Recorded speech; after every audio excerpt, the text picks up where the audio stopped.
Member for Kenora. Thank you very much, Madam Speaker, and it is an honor for me to join debate today and speak about an issue of immense importance to people across the riding of Kenora and across Canada, and that is the issue of missing and murdered Indigenous women and girls.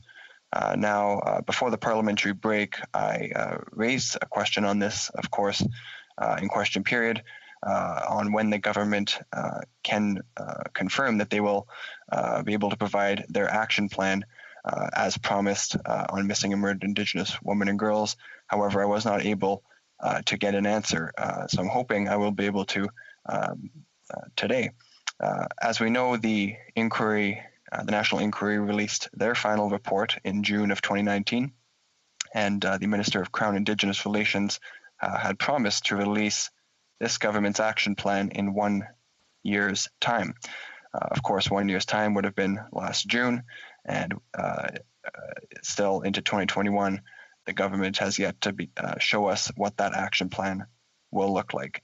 And I worry that this could this promise could follow a similar fate as the government's pledge to end all long-term drinking water advisories, which we know that they've had to walk back very recently.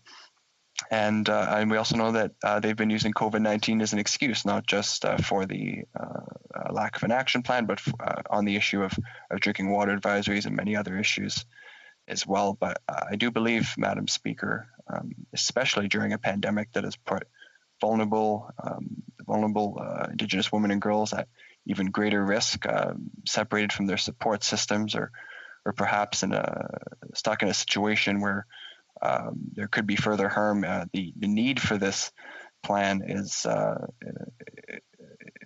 quite urgent. And I know that the government recognizes that.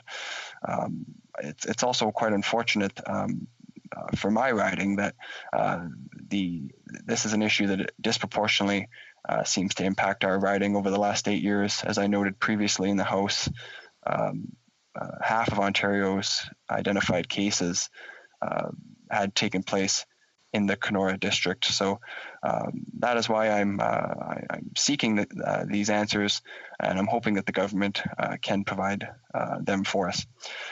So as I was not able to get that clear answer last time, I would like to ask once again if the government can tell us when their national action plan will be released. The Honourable Parliamentary Secretary to the Minister of Crown Indigenous Relations. Thank you, Madam Speaker, and let me just begin by acknowledging that I'm speaking to you from the unceded territory of the Mississaugas of the Credit, and I want to thank my honourable colleague and friend from Kenora for this very important question, and I always enjoy his interventions at the INAN Committee, and I look forward to working with him on this issue. We share the sense of urgency of the honourable member and many Canadians. Our hearts are with the survivors and the families of the missing and murdered Indigenous women, girls, Two-Spirit, and gender-diverse people. In response to the first ever national public inquiry regarding this ongoing national tragedy, our government is working with all provincial and territorial governments, as well as Indigenous leaders, survivors, and families to develop a national action plan that sets a clear roadmap to ensure that Indigenous women, girls, Two-Spirit, and gender-diverse people are safe. As the speech from the throne and the minister's mandate letters highlighted, the co-development of the National Action Plan is a priority of our government, and work is underway through a series of working groups led by Indigenous women, with families and survivors at the center of this work. The National Action Plan is being guided by families, survivors, and grassroots community groups, and will respond to this national tragedy in a progressive, accountable, and enduring manner with an investment of $30 million over 5 years to support this Indigenous-led engagement. With our partners, including over 100 Indigenous women, we will ensure that it is the proper indicators and measurements that will allow the plan to be accountable for results and can evolve over time. The groups are also comprised of Indigenous governments and organizations, federal, provincial, and territorial governments, Two-Spirit, and LGBTQ organization leaders, family members, and survivors. Also, as the member knows, Madam Speaker, our government did not wait to act to ensure Indigenous women and girls and Two-Spirit and LGBTQ plus people are safe wherever they live. We've been working since 2015 to address the systemic issues that contribute to this tragedy, and our collective work continues. We have passed legislation to address the child and family services system, to preserve and protect Indigenous language and culture, to toughen criminal law in cases of domestic assault, and to eliminate gender discrimination under the Indian Act, while also making historic investments in education, housing, policing, and shelters. We are ensuring we get this right for survivors and families, to honor those lost and to protect future generations. The resulting National Action Plan will be distinctions-based, regionally relevant, durable, and accountable, ensuring we make progress on ending violence against Indigenous women, girls, Two-Spirit, and LGBTQ people. We will continue to focus on prevention, healing, and putting in place concrete measures to end this national tragedy.